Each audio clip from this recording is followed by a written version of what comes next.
So guys, for the first step, you want to go to the link which will be down below in the description to download Microsoft Visual C++. And now once you're on this, you want to scroll down. There's going to be two downloads, one for x86 and one for x64. We're going to download both of them, so you want to click on both of them. It's now going to start downloading. And then once that's been downloaded, you want to right click on one of them and then click on show in folder. We should now be in our downloads folder with both the downloads. We're going to download both of them one by one. So I'm going to start with this one, x64. I'm going to double click on it. Once this comes up, you want to tick the box, I agree, and then click on install. And then click on yes. It's now going to start downloading. And now once that's been done, we can now close out of this.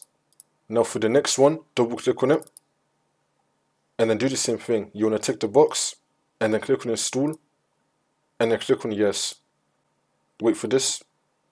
Now once that's been done, we can now close out of this. Now that we've installed them both, for the last step, you want to restart your computer, and then the problem should be fixed.